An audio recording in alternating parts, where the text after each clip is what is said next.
함께 보실 말씀 마태복음 13장 31절에서 32절까지 말씀입니다. 마태복음 13장 31절 32절 우리 다 같이 합독하겠습니다. 또 비유를 들어 이르시되 천국은 마치 사람이 자기 밭에 갖다 심은 겨자씨 하나를 같으니 이는 모든 씨보다 작은 것이로되 자란 후에는 풀보다 커서 나무가 되매 공중의 새들이 와서 그 가지에 깃들이느니라. 아멘. 여러분에게 예수님 안에서 좋은 일이 풍성하시기를 축복합니다. 이번 주에도 하나님께서 놀랍게 역사하실 것을 기대합니다. 오늘 설교는 제가 조상우 목사님께서 같은 본문으로 겨자씨같이 연약해도 라는 제목으로 하신 설교를 리메이크했습니다. 마태복음 13장에서 예수님은 천국을 말씀하셨어요. 본문은 천국은 마치 이렇게 시작을 합니다. 그래서 우리가 여러분 본문을 이해하려면 천국을 이해합니다. 천국은요, 우리가 이 땅에서 누리는 현세 천국이 있고 죽어서 가는 내세 천국이 있습니다. 저와 여러분, 우리가 이 땅에서 현세 천국을 누려야 하지만 더 중요한 것은 죽어서 모두가 다 내세 천국에 들어가기를 축원합니다. 여러분, 현세 천국은 유한하고 내세 천국은 영원합니다. 현세 천국에서는 천국의 맛을 보는 수준이라고 한다면 내세 천국에서는 천국을 완전히 누리는 것입니다. 우리는 대한민국에 살고 있으니 대한민국의 법에 따라 살아야 합니다. 그런데 대한민국 영토 안에 있지만 대한민국의 법이 미치지 못하는 대한민국의 공권력이 어떻게 할 수 없는 곳이 있습니다. 그곳이 어디냐면 외국 대사관입니다. 광화문에 가게 되면 미국 대사관이 있죠. 여러분, 범죄자가 미국 대사관 안으로 들어가면 경찰은요, 미국 정부에 협조를 요청해야 합니다. 미국 정부에서 협조해주면 들어가서 잡을 수 있지만 협조하지 않으면 들어가서 잡을 수가 없어요. 그 대사관은 미국 대사관뿐만 아니라 어느 나라 대사관이든지 대한민국 영토 안에 있지만 그 나라의 통치가 미치는 곳이죠. 현세 천국도 그런 곳입니다. 여러분, 이 세상은 천국이 아니에요. 그런데 우리가 이 세상에서 하나님의 통치를 받고 하나님의 인도하심을 받는다면 그 사람 안에 천국이 이루어지는 거예요. 이걸 심령천국이라고 합니다. 우리 가정에 하나님의 통치를 받으면 가정천국이 이루어지는 것이고, 교회가 하나님의 통치를 받으면 교회천국이 이루어지는 거죠. 여러분, 천국을 다른 말로 하면 하나님의 나라, 하나님의 왕국이라고 합니다. 하나님의 왕국에서 왕은 하나님이시죠. 그렇기 때문에 천국에서 중요한 개념은 하나님의 주권, 하나님의 통치입니다. 우리가 천국에 가면, 영원한 천국에 가면 완전한 하나님의 통치 아래에 있기 때문에 완전한 행복을 누리게 될 거예요. 하지만 이 땅에서는 우리가 하나님의 통치를 받는 영역만큼 하나님의 나라를 누리게 됩니다. 본문에서는 주님은 겨자씨를 가지고 천국을 말씀하셨어요. 하나님의 나라를 가르치셨어요. 여기서 주님이 말씀하시는 천국은 죽어서 가는 내세 천국이 아니라 이 땅에서 우리가 누리는 현세 천국을 보여주는 것입니다. 그러니까 하나님의 왕국의 현재성을 말하는 것인데, 오늘 설교는 겨자씨의 비유를 통해서 이 땅에서 이루어지는 하나님의 나라의 현재성, 다시 말하면 현세 천국의 원리 세 가지를 말씀을 드리겠습니다. 첫째, 따라합시다. 생명의 원리. 여러분, 우리가 예수님을 믿어야 하는 가장 중요한 이유는 영생 때문입니다. 예수님을 믿으면 영생을 얻고 예수님을 믿지 않으면 영벌을 받습니다. 영생의 결과는 천국이고 영벌의 결과는 지옥이죠. 모두가 다 예수 믿기를 축원합니다. 여러분, 이 조각품이 뭐죠? 로댕에 생각하는 사람입니다. 그런데 로댕에 생각하는 사람에는 지옥문 앞에서라는 부제가 붙어 있습니다. 이것은 단테의 신곡에 나오는 지옥편에 관한 이야기를 조각한 것입니다. 그런데 사실은 지옥문 앞에서 무엇을 생각해도 쓸데없습니다. 여러분, 예수 믿고 생명을 얻어야, 영생을 얻어야 지옥을 면하는 것이죠. 지옥 앞에서 아무리 깊은 생각을 하고 아무리 고민을 한다고 지옥을 면할 수 있는 것은 아니에요. 여러분, 겨자씨가 자라서 나무가 되고 새들이 와서 깃들일 수 있는 이유는 겨자씨 안에 생명이 있기 때문이에요. 예수님께서 겨자씨를 비유로 드신 것은 단지 작기 때문만은 아니에요. 세상에 작은 것은 많습니다. 모리알들도 많죠. 그리고 먼지는 겨자씨보다 더 작죠. 그러나 그것들과 겨자씨가 다른 것은 생명력입니다. 여러분, 모래나 먼지를 땅에 심고 물을 주고 정성을 다해서 가꾼다 할지라도 거기서 싹이 나고 자랄 수 없어요. 왜냐하면 생명이 없기 때문에. 그런데 겨자씨는 심어놓고 잘 가꾸면 자라게 되고 그리고 나무가 되고 풍성한 열매를 맺게 되는 것입니다. 그 안에는 생명이 있기 때문에 그래요. 그런데 여러분, 영원한 생명은 따라하겠습니다. 예수 안에 있다. 그래서 예수님을 영접하면 영원한 생명을 얻는 것입니다. 요한복음 5장 12절 다 같이, 아들이 있는 자에게는 생명이 있고 하나님의 아들이 없는 자에게는 생명이 없느니라. 아멘. 아들 안에 생명이 있기 때문에 예수님을 영접한 사람은 생명을 얻어요. 영생을 얻는 것입니다. 할렐루야. 자, 요한복음 3장 16절 성경의 핵심이죠. 다 같이 읽겠습니다. 하나님이 세상을 이처럼 사랑하사 독생자를 주셨으니 이는 그를 믿는 자마다 멸망하지 않고 영생을 얻게 하려 하심이라. 아멘. 여러분, 하나님은 사람을요 완전한 피조물로 만드시고 영생하는 존재로 창조하셨어요. 그러나 사람들이 범죄함으로 죄의 종이 되고 멸망하게 된 것입니다.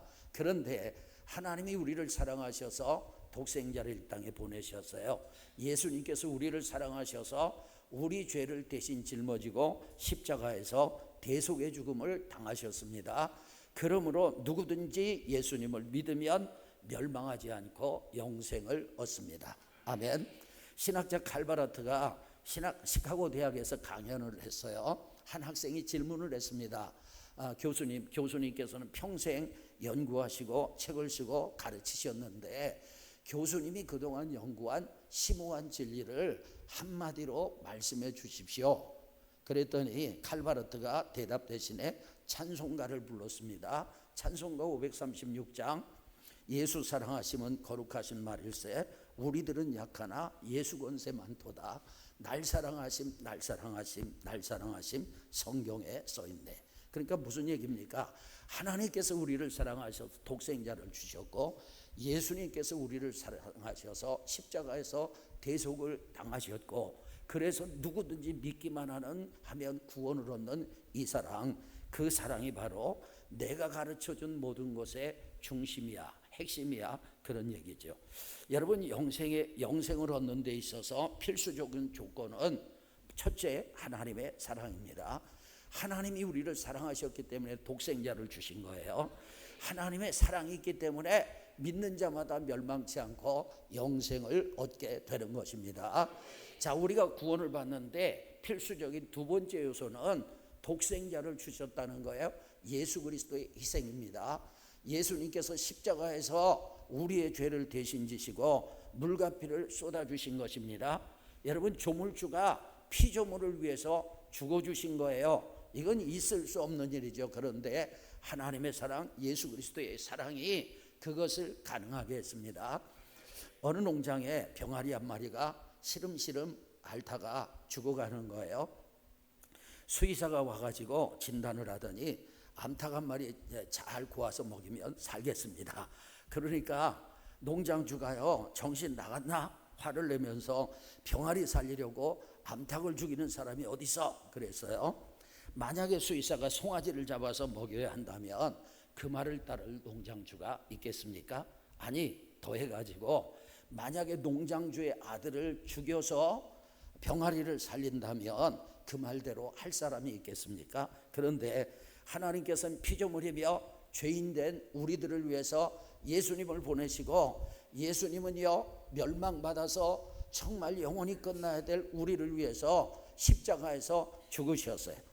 할렐루야. 어떻게 그런 일이 일어날 수 있어요? 이건 계산이 안 되는 것입니다. 여러분, 크게 손해보는 일입니다. 논리적으로 말도 안 되는 거예요. 그런데 여러분 아세요? 사랑엔 논리가 없다는 것입니다. 사랑은 계산하지 않는 거예요. 하나님이 바보라 독생자를 주신 것이 아니라 저와 여러분을 사랑하셔서 예수님을 보내신 거예요. 할렐루야. 여러분, 예수님께서 바보라 우리를 위해서 대신 죽어주신 것이 아니라 우리를 너무너무 사랑하기 때문에 우리 대신 죽어주신 것입니다. 우린 그걸 알아야 되는 거예요. 영생을 얻는 데 있어서 필수적인 세 번째 조건은 우리의 믿음입니다. 여러분, 하나님이 우리를 위해서 독생자를 주셨고, 그리고 예수 그리스도께서 우리 때문에 희생하셨어요. 그래도 우리가 예수님을 믿어야 멸망하지 않고 영생을 얻는 것입니다. 할렐루야.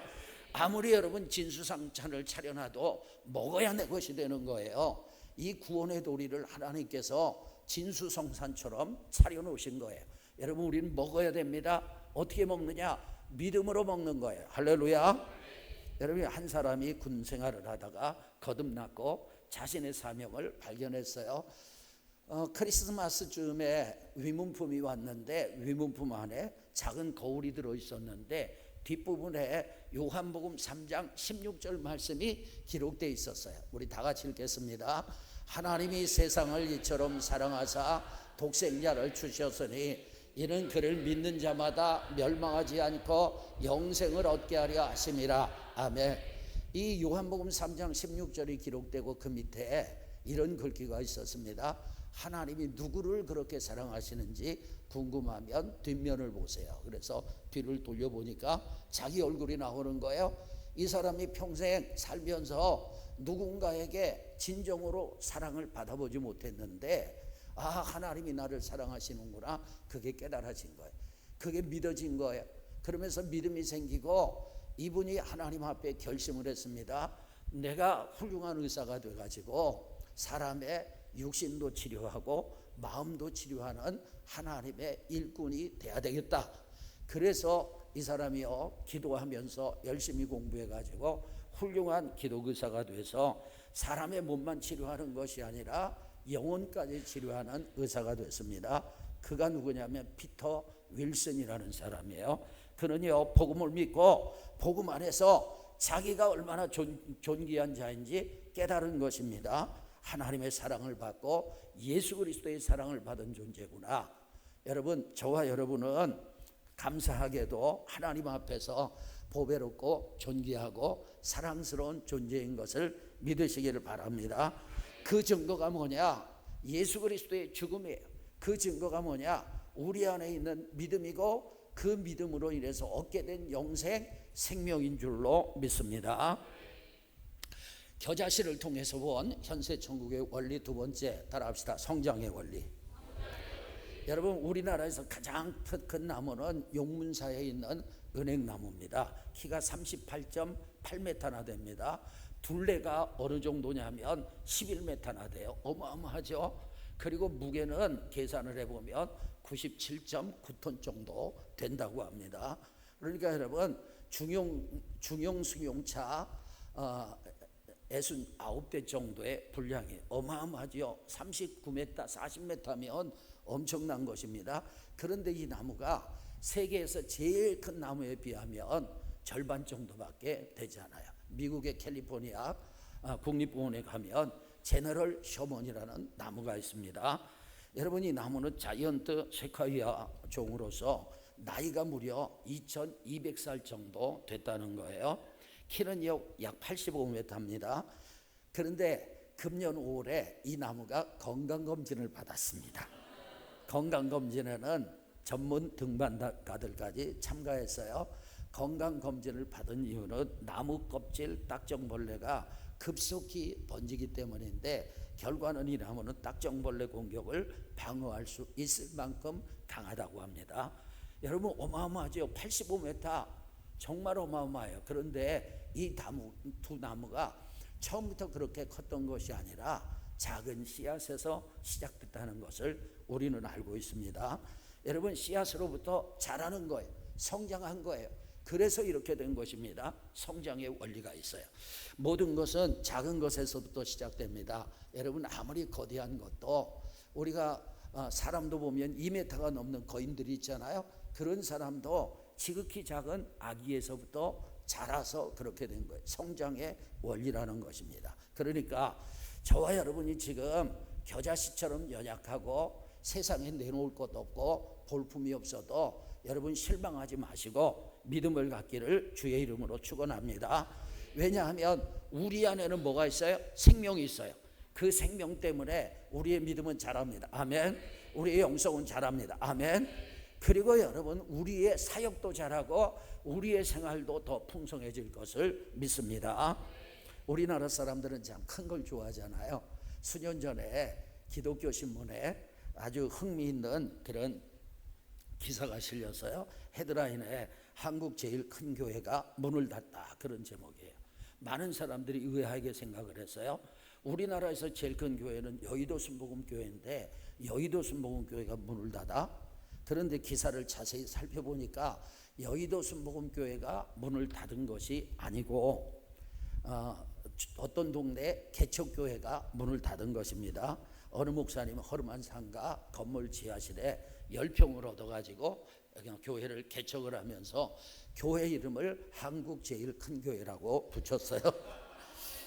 그리고 1년 정도 그곳에서 목회를 하다가 교인들이 모이지 않아서 문을 닫고 말았습니다. 우리나라는요, 땅이 작아서 그런지 여러분 프랑스는 땅이 우리나라보다 7배나 크잖아요. 브라질 같은 경우는 제가 까먹었는데 70배나 크다고 들었던 것 같아요.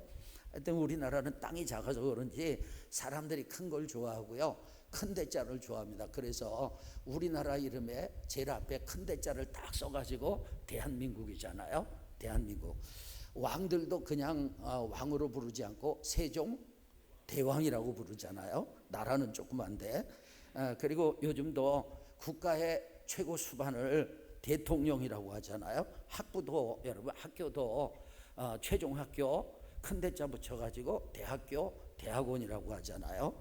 길 이름도 송파대로 양재대로 큰 대자를 붙여요. 다리 이름도 잠실대교 또 천호대교 이렇게 대자를 붙입니다. 우리나라 사람들은 유달리 큰 것을 좋아해요. 그래서 또 반면에 작은 것을 무시하는 경향이 있습니다. 비싼 차, 좋은 차를 타는 사람들은 소형 자동차 운전하는 사람들을 무시하는 경향이 있어요. 아파트도 평수를 따집니다. 교회도 교인들 숫자를 가지고 따집니다. 세속적인 사고방식이에요. 여러분 세상에서는 작은 것을 무시해요. 그런데 기독교는 그렇지 않아요. 기독교의 진리는 오히려 정반대의 원리입니다. 낮아지면 높아집니다. 아멘. 나중된 자가 먼저 됩니다. 약할 때 강한 것입니다. 약한 자를 들어서 강한 자를 부끄럽게 하는 것이 기독교의 진리임을 믿습니다. 여러분 하나님의 나라는 작게 시작해요. 그런데 성장의 과정을 거치면서 위대해지는 것입니다. 이사야 60장 22절 다 같이 그 작은 자가 천명을 이루겠고 그 약한 자가 강국을 이룰 것이라 때가 되면 나 여호와가 속히 이루리라. 아멘. 여러분 하나님께서는요 이 하나님의 나라의 원리를 작은 자가 천명을 이루고 약한 자가 강국을 이루게 하시는 거예요. 그런데 작은 자가 천명을 이루고 약한 자가 강국이 되려면 성장의 과정이 있는 거예요. 자람의 과정이 있는 것입니다. 그런 과정 없이 되는 것이 아니라는 거죠. 여러분 하나님께 아름답게 쓰임을 받았던 사람들이 하나님 앞에 부르심을 받았을 때 그들은 위대한 자리에 있고 위대한 일을 하는 사람들이 아니었어요. 예를 들자면 아브라함과 사레를 부르실 때 그들은요 둘 사이에 자녀가 없었고 둘은 자식을 가질 수 없는 사람들이었어요. 그런데 때가 되니까 하나님께서 아브라함을 열국의 아비로 사라를 열국의 어미로 만들어 주신 줄로 믿습니다. 여러분 모세는 어때요? 모세가 막 왕권을 잡고 있을 때 하나님이 그를 부르신 게 아니에요. 그가 여러분 살인자가 돼서 미디안 광야로 도망을 갔어요. 도망자로 40년을 살았어요. 양치기를 했습니다. 사람도 없는 들판에서 양치기를 하다 보니까 말도 어눌해졌어요. 입이 뻣뻣해졌어요. 그런 사람을 하나님이 부르셔가지고 세계 최강대국인 바로왕 앞에 서게 하시고 바로를 누르게 하시고 이스라엘 백성들을 구원하는 해방자로 사용해 주신 줄로 믿습니다. 여러분 다윗은 어때요?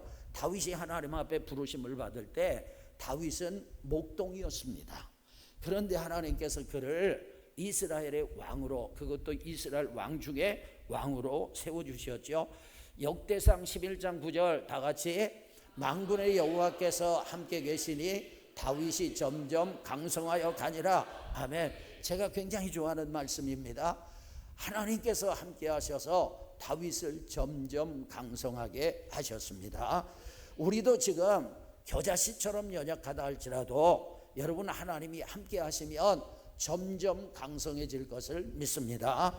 우리의 믿음은 자랄 것입니다. 아멘. 여러분, 우리의 영성도 성장할 것입니다. 우리의 생활도 성장할 것입니다. 우리의 삶은 풍성해질 것입니다. 우리의 사역도 성장하게 될 줄로 믿습니다. 저와 여러분은 조그만 씨앗에서 창대케 되는 꿈을 꿔야 합니다. 욥기 8장 7절 다 같이, 내 시작은 미약하였으나 내 나중은 심히 창대하리라. 아멘. 내 시작은 미약하였으나 내 나중은 심히 창대하리라. 할렐루야. 여러분, 우리가 누구든지 시작은 미약해도 하나님이 함께 하시면 성장의 과정을 거치면서 심히 창대해지는 거예요. 여러분, 이스라엘 지방의 겨자씨는 대단히 작습니다. 볼펜으로 점 하나 찍어놓은 것 정도로 작아요. 그런데 작은 씨 하나를 심었을 때 나물보다 자라고 나중에 나무로 성장을 합니다. 보통 1.5m 정도 자라고 어떤 종자는 높이가 3m, 4m까지 그렇게 자라게 됩니다. 그래서 그냥 2m 정도 자란다고 할 때 여러분, 겨자씨의 지름이 1mm 정도 되니까 2000배나 성장하는 거예요. 얼마나 성장해요? 2000배나 성장하는 것입니다. 할렐루야. 여러분, 그리고 이제 자라서 새들이 와서 그곳에서 안식을 하는 거죠. 겨자씨는 작지만 자라서 나무가 되듯이 우리도 지금은 미약하더라도 나중은 심히 창대할 줄로 믿습니다. 미국에 베리 여사라고 있었어요. 이분은 굉장히 가난했습니다. 어렵게 살았습니다. 그런데 하나님 앞에 늘 기도하는 분이었어요. 이분의 기도의 제목은 뭐냐면, 자기처럼 어렵게 살아가는 아이들에게 학교를 세워가지고 그 아이들에게 좋은 교육을 시키는 거예요. 하나님이 자기 기도를 응답해 주실 줄로 믿고 늘 기도했는데, 어느 날 기도하다가 성령의 감동이 있어서 미국에서 제일 부자인 자동차왕 헨리 포드를 찾아갔습니다. 그리고 그에게 사정 이야기를 하고 학교를 세울 돈을 좀 후원해 달라고 당돌하게 요구를 했어요. 그 이야기를 듣던 포드 씨가요, 이분에게 우리나라 돈으로 100원밖에 안 되는 동전 하나를 준 것입니다. 이건 거절한 거잖아요. 그런데 베리 여사가 실망하지 않았어요. 낙심하지 않고, 내가 기도하면서 여기까지 왔는데 이런 결과가 있다면 하나님의 뜻이 있을 것이다. 그래서 그 100원을 가지고 씨앗 한 봉지를 샀습니다. 공토에 씨앗을 뿌렸어요. 잘 가꾸고 추수 때가 돼서 추수를 했습니다. 그리고 그것을 다시 심었습니다. 이렇게 몇 년을 했더니 엄청나게 많아진 거예요. 그것을 팔아가지고 작은 건물 하나를 세웠어요. 그리고 포도씨를 찾아갔습니다. 그리고 당신께서 준 100원으로 건물을 세웠다고 하니까 믿을 수가 없어서 현장에 가서 확인을 하자. 현장에 가서 확인을 하고 감동을 받아가지고 이분이 $1,000,000를 기부해가지고 베리 여사가 많은 건물들을 세우게 됐어요. 그래서 지금도 LA 근교에 가면 베리 스쿨을 볼 수 있습니다. 이 사진이 그 학교인지 아닌지는 모르겠어요. 제가 베리 스쿨을 검색을 했더니 이 사진이 나와서 여러분에게 보여드린 거예요. 베리 여사는요, 작은 동전 속에서 큰 비전을 보았고 결국 열매를 풍성하게 맺었습니다. 여러분, 우리는 베리 여사처럼 작은 씨앗에서 위대한 나무 그리고 위대한 습을 볼 수 있는 눈이 있기를 주의 이름으로 축원합니다. 요즘 이제 우리 어린이들이 이렇게 교회 와서 주일날 아침부터 오후까지 예배드리고 놀다가 가는 어린이들이 있어요. 저는 그 아이들 속에 생명의 역사, 자람의 역사가 있을 줄로 믿습니다.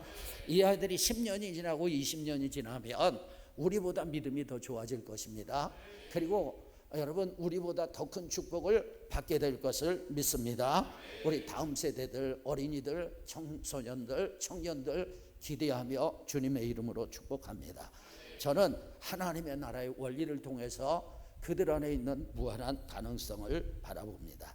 여러분, 하나님의 나라는 갈릴리라는 조그만 동네에서 시작이 됐어요. 그리고 예수님을 따랐던 사람들도 물고기 잡는 어부들이나 그 당시에 지탄의 대상이었던 세리나 창기들도 있었습니다. 여러분, 그런데 2000년이 지난 오늘날 어떻습니까? 전 세계 대부분의 언어로, 몇 년 전에 97%의 언어로 성경이 번역이 됐어요.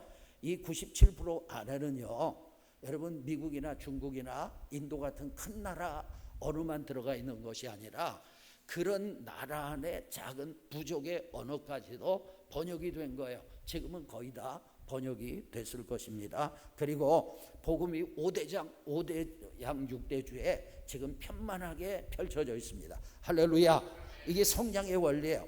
그런데 감사한 것은 이 복음의 능력이 우리 속에 역사합니다. 아멘. 작은 씨앗이 나무를 이루고 또 다른 씨앗들이 숲을 이루는 것처럼 여러분, 분명히 우리의 믿음은 성장합니다. 아멘. 여러분, 우리의 사역은 성장할 것입니다.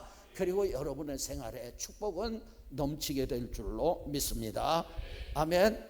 여러분, 그러려면요, 우리의 믿음이 자라야 합니다. 왜냐하면 믿음이 자라야 하나님의 말씀대로 순종할 수 있고 하나님의 말씀대로 살아야 하나님의 나라가 세워지기 때문에 그래요. 나의 믿음이 분명할 때 믿음대로 살 수 있어요. 그런데 믿음이 분명하지 않잖아요. 그러면 믿음대로 살 수가 없는 거예요. 1992년 10월 28일 다미선 교회에서 예수님께서 공중 재림하시고 자신들은 공중에 들림받아 휴거되고 이 땅에는 7년 대환란이 있을 것이라고 그렇게 얘기를 했어요. 그때 중심에 서 있었던 사람이 이장님 목사입니다. 그런데 사실 이장님 목사는요, 자기가 92년 10월 28일에 휴거가 될 것을 얘기했지만 그는 믿지 않았어요. 7년 대환란이 있을 것을 얘기했지만 믿지 않았습니다. 왜냐하면 자기가 얘기하는 92년 10월 28일보다 7개월 정도 늦은 1993년 5월 22일에 만기되는 환매체를 사들인 사실이 들통이 났습니다. 그것은요, 자기가 믿지 못한다는 거죠. 여러분, 92년 10월 28일에 끝나면 왜 거기다가 돈을 투자하겠습니까? 믿지 못한다는 거예요. 그래서 그 사람이 한 말이 거짓말이라는 것, 그리고 그것이 사기죄가 돼서 감옥에 들어가게 됐습니다. 그러니까 그가 외쳤던 것은 자기가 믿어서 외친 것이 아니라 사기친 거예요. 그래서 돈을 모으려고 그렇게 돈벌이로 삼았던 거죠. 여러분, 우리의 믿음은 행위로 증명이 되는 것입니다. 우리가 하나님의 말씀을 듣고 읽고 묵상하고 지키면 우리의 영성과 생활은 반드시 성장할 줄로 믿습니다. 성장의 원리예요. 자, 마지막 세 번째 따라합시다. 섬김의 원리. 겨자씨가 자라서 나무가 되면 어떻게 됩니까? 새들이 와서 그 가지에 깃들이게 되는 것이에요. 새들이 쉴 수 있는 공간이 됩니다. 겨자씨는 가지와 그늘로 새들을 섬기는 거죠. 여러분, 예수님께서 이 땅에 오신 것은 섬김을 받으러 오신 것이 아니라 섬기러 오셨어요. 아멘. 그렇기 때문에 예수님을 닮은 그리스도인들은 섬기는 삶을 살아야 하는 것입니다. 여러분, 우리는 먼저 하나님을 섬겨야 돼요. 사실 사람들이 교회 처음에 올 때는 나쁜 건 아니에요. 교회 처음에 올 때는 자기의 이익을 위해서 오는 거예요. 신앙을 통해서 축복받으려고, 신앙을 통해서 문제 해결 받으려고, 신앙을 통해서 자기의 소원을 성취하기 위해서 오는 것입니다. 그게 나쁜 것은 아니에요. 그런데 여러분, 진짜 이제 주님을 만나게 되잖아요. 주님을 알게 되잖아요. 그러면 그전까지는 주님이 나를 섬겨주기를 바랬는데 내가 주님을 섬기는 사람으로 변화됩니다. 할렐루야. 그러면 오히려 그것이 복이 되는 거예요. 한 어린아이가 친구 때문에 교회를 갔어요. 교회 갔다 오더니 엄마, 교회 너무 재밌어, 너무 재밌어, 너무 재밌어 그래요. 다음 주에 또 교회를 갔다 오더니 엄마, 교회는 너무 재밌어. 그래서 엄마가 궁금해서 물어봤어요. 얘야, 교회가 뭐가 그렇게 재밌냐? 그랬더니 아이가 하는 얘기가 찬송도 재밌고요, 목사님 설교도 재밌고요, 친구들하고 노는 것도 재밌어요. 근데 진짜 재밌는 것은요, 예배 시간에 돈주머니가 내 앞으로 와요. 그래서 제가 거기서 돈을 조금 가져왔는데 다음 주에는 더 가져와야 되겠어요. 아직 이 아이는 헌금을 이해를 못한 거죠. 여러분, 교회를 나오는데 처음에는 신앙을 이해 못해요. 영적인 세계를 이해 못해요. 그래서 먼저 섬김을 받고 싶어 하고, 그리고 하나님도 나에게 축복 주시는 것만 원해요. 그런데 세월이 지나면 진짜 주님을 만나게 되고 주님을 알게 되고, 할렐루야. 그러면 주님이 얼마나 위대하신 분인지 알게 되는 거예요. 그리고 내가 주님을 섬겨야 한다는 것을 알게 되는 것입니다. 아멘. 여러분, 우리는요, 어떻게 하나님을 섬길 수 있을까요? 우리는 하나님을 섬기는데 첫째, 예배로 섬깁니다. 아멘. 예배, 여러분, 교회의 사명 중에 첫 번째가 예배예요. 전도도 필요하고 다른 것도 필요하지만 첫 번째가 예배예요. 그래서 신앙인들은요, 자신의 사명이 예배자라는 걸 아셔야 돼요. 하나님이 나를 예배자로 부르셨다. 아멘. 두 번째는 사역으로 섬겨야 합니다. 하나님의 일을 하는 거예요. 여러분, 사람들이 착각하는 게요, 목사만 하나님의 종이라고 생각해요. 물론 목사는 하나님의 종이고 또 성도와 다른 하나님이 기름 부어 세우신 특별한 직분이에요. 하지만 모든 성도는 여러분 하나님의 자녀이며 동시에 하나님의 사역자인 것, 하나님의 일꾼인 것을 믿으시길 바랍니다. 우리는 하나님의 부르심에 따라서 섬기는 거예요. 저는요, 하나님의 말씀과 기도로 여러분을 섬기는 거예요. 여러분들은 여러분 나름대로 하나님이 주신 것으로 섬기는 거죠. 여러분, 우리가 진짜 은혜를 받으면요, 막 하나님을 섬기고 싶어서 안에서 불이 올라옵니다. 열정이 올라옵니다.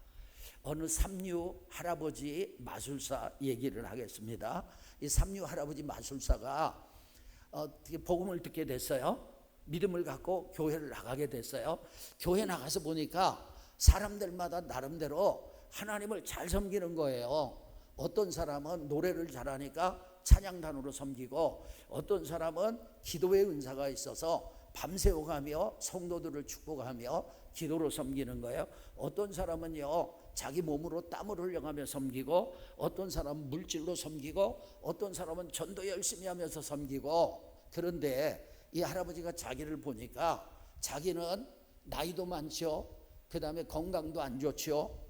그리고 배운 것도 많지 않죠. 그래서 섬길 수 있는 방법이 없는 거예요. 이분이 하나님을 섬기고 싶어서 고민을 하다가 어느 날 예배당 안으로 들어갔어요. 예배당 안으로 들어간 지 한참이 됐는데 할아버지가 나오지 않으니까 사람들이 이상하게 생각하고 문틈으로 들여다봤더니 그 안에서 망측한 일이 벌어지고 있었습니다. 울긋불긋 줄과 꽃들이 막 흩어져 있고 비둘기가 날아다니고, 한마디로는 말하면 난장판이었어요. 게다가 이 할아버지가 땀을 뻘뻘 흘리면서 무엇을 하면서 요란을 떨고 이렇게 얘기하는 거야. 하나님, 재밌으셨습니까? 그러니까 사람들이 그가 미쳤다고 생각하고 예배당에서 끌어내려고 했는데 십자가 위에서 천사가 내려오더니 수건으로 이 할아버지의 땀을 닦아줬다고 합니다. 다른 것은 몰라도 하나님은 이 노인이 하나님을 기쁘시게 하려고, 하나님을 섬기려고 했던 그 중심을 받아주신 줄로 믿습니다. 여러분, 마술은 눈속임이잖아요. 근데 하나님을 속일 수 있어요? 하나님 다 아시는 거예요. 근데 이 초신자 할아버지가 하나님을 기쁘시게 하려고 그렇게 행동한 것입니다. 세 번째, 따라합시다. 삶으로 주님을 섬기는 거예요. 여러분, 우리가 믿음으로 살면 그것이 영적 예배가 되고 내 몸이 하나님 앞에 거룩한 산제물이 되는 거예요. 네 번째는 따라합시다. 교회를 돌아봄으로 하나님을 섬겨야 합니다. 왜냐하면 교회가 주님의 몸이기 때문에 그래요. 그렇기 때문에 교회를 가까이 하는 사람은 주님을 가까이 하는 사람이고, 교회를 돌아보는 사람은 주님을 돌아보는 사람이에요. 하나님을 사랑한다고 하지만 교회를 멀리하고 교회의 일에 관심이 없다면 그 사람은 하나님 사랑하는 사람이라고 할 수가 없어요. 교회를 사랑하는 방법은 교회를 가까이 하는 거예요. 자주 오는 거예요. 그리고 교회에 필요한 일들이 있으면 자기를 들여서 헌신하는 것입니다. 다섯 번째, 이웃을 섬김으로 하나님을 섬기기를 주의 이름으로 축원합니다. 마태복음 10장 40절입니다. 다 같이, 너희를 영접하는 자는 나를 영접하는 것이요 나를 영접하는 자는 나를 보내신 이를 영접하는 것이니라. 아멘. 이 말씀이 무슨 얘기냐면 주님의 제자들 사도들을 영접하는 것이 주님을 영접하는 것이고, 사도들을 영접하는 것이 주님을 보내신 아버지를 영접하는 것이다. 그래서 여러분, 목사가 참 하기 어려운 말이지만 목사를 섬기는 것이 주님을 섬기는 것이고, 목사를 섬기는 것이 아버지 하나님을 섬기는 것이다. 아멘. 마찬가지로 여러분, 이 목사에게만 해당되는 것이 아니고 이웃을 섬기는 사람이 주님을 섬기는 것이고, 이웃을 섬기는 사람이 아버지를 섬기는 것인 줄로 믿습니다. 요한일서 4장 20절 다 같이, 누구든지 하나님을 사랑하노라 하고 그 형제를 미워하며 이는 거짓말하는 자니, 보는 바 그 형제를 사랑하지 아니하는 자는 보지 못하는 바 하나님을 사랑할 수 없느니라. 아멘. 여러분, 우리가 하나님을 사랑한다고 하는데 형제를 미워해요.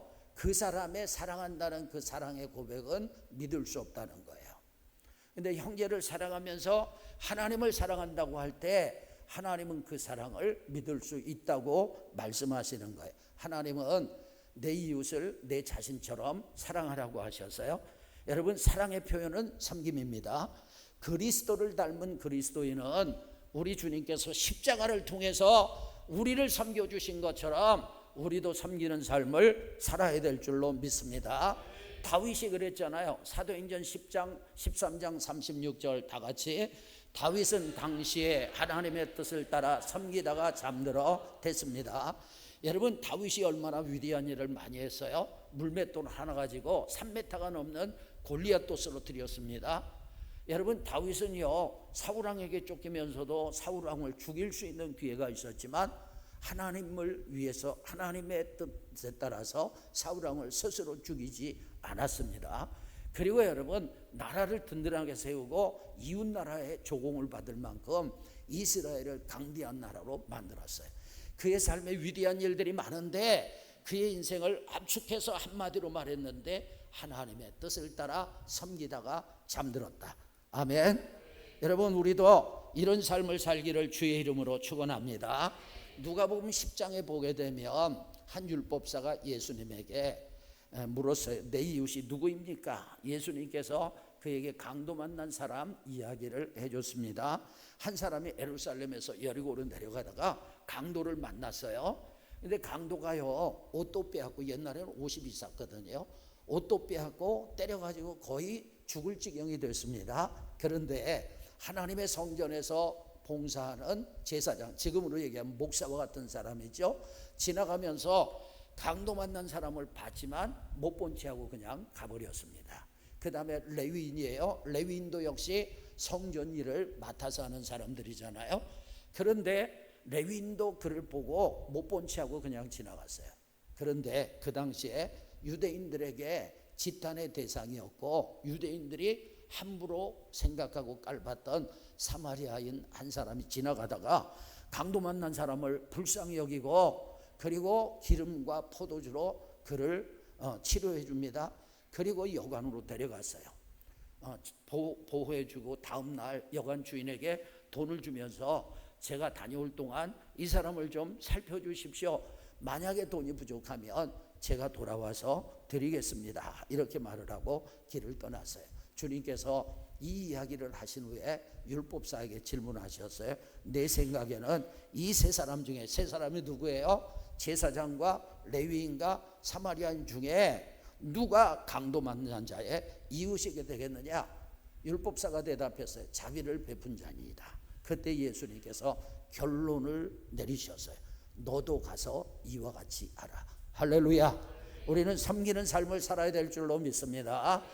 여러분, 이 세상에는요, 영적으로 강도 만난 사람들이 많습니다. 우리는 그들을 섬겨야 합니다. 어떤 방법으로 섬길 수 있느냐?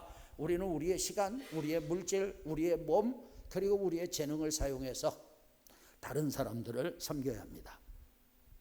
그런데 진짜 중요한 것은 우리는 그들의 영혼을 섬겨야 합니다. 할렐루야. 두 가지 방법으로 사람들의 영혼을 섬길 수 있어요. 먼저는 믿지 않는 가족들, 믿지 않는 친구, 친척, 이웃을 위해서 기도하는 것입니다. 그 다음에 두 번째로는요, 복음을 전하는 거예요. 할렐루야. 여러분, 우리가 다른 방법으로 다양하게 사람들을 섬겨도 그들이 지옥에 간다면 우리의 섬김은 빛이 바라게 돼 있는 것입니다. 여러분, 우리 정기훈 목사님, 이명희 사모님이 저희 교회 오셔서 함께 이렇게 주님을 섬기게 돼서 기쁘게 생각을 하는데, 제가 교제를 하면서 느낀 것이 있어요. 두 분에게 장점이 있습니다. 무슨 장점이 있느냐? 영혼을 사랑하고 전도에 열정이 있어요. 그건 저도 본받아야 되고 여러분도 본받기를 주님의 이름으로 축원합니다. 따라합시다. 전도만큼 큰 사랑도 없다. 오늘 설교는요, 겨자씨를 통해서 보여주는 현세 정국의 원리 세 가지를 말씀을 드렸어요. 첫째, 무슨 원리요? 생명의 원리. 예수 믿으면 영생을 얻습니다. 하나님의 생명이 우리 안에 들어오는 것입니다. 두 번째, 무슨 원리요? 성장의 원리. 모든 것은 작은 것에서부터 시작되는 거예요. 지금 여러분 연약하다고 부족하다고 실망하지 마세요. 주님이 함께 하시면 점점 강성해질 줄로 믿습니다. 세 번째, 여러분 섬김의 원리예요. 우리는 예수님을 믿고 영생을 얻었어요. 우리의 믿음은 자라고 우리의 사역도 자라고 우리의 생활도 풍성해질 줄로 믿습니다. 그리고 우리가 가진 것으로 사람을 섬기고 하나님을 섬기는 저와 여러분이 되기를 예수님의 이름으로 축원합니다.